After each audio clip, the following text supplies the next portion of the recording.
Hi hello welcome back to my channel. So ఈరోజు video ఏంటంటే beetroot పచ్చడి ఎలా చేయాలో చూసేద్దాం.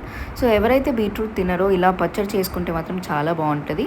అండ్ ఫస్ట్ ఆఫ్ ఆల్ ఒక ప్యాన్ పెట్టుకొని దాంట్లో ఆయిల్ కొంచెం వేసుకొని ఇలా చిన్న చిన్నగా బీట్రూట్ అయితే కట్ చేసుకోవాలి. దాంట్లో మనం గ్రీన్ చిల్లీస్ అండ్ మళ్ళీ రెడ్ చిల్లీస్ ఇంకా కారం ఉప్పు అన్నీ వేసుకొని ఇలా అయితే ఫ్రై చేసుకోవాలన్నమాట. దాని తర్వాత మిక్సీలో మనం వేసుకొని గార్లిక్ అండ్ చింతపండు ఇంకా కొంచెం షుగర్ లేదంటే బెల్లం వేసుకొని ఇలా మనం మిక్సీ పట్టుకోవాలన్నమాట. ఇలా మిక్సీ పట్టుకొని తర్వాత మన పచ్చడి అయితే రెడీ అయిపోతుంది. ఇప్పుడు మనం పోపు వేసుకోవాలి కాబట్టి ఇంకొక వేరే ప్యాన్లో మనం ఆయిల్ వేసుకొని ఇలా పోపు వేసుకొని తర్వాత దాంట్లో రెడ్ చిల్లీస్ అండ్ నార్మల్ పోపుకి మనం ఏం వేసుకుంటామో అది వేసుకొని ఇలా మనం బీట్రూట్ పచ్చడిలో మనం వేసుకొని కలుపుకుంటే మాత్రం చాలా బాగుంటుంది.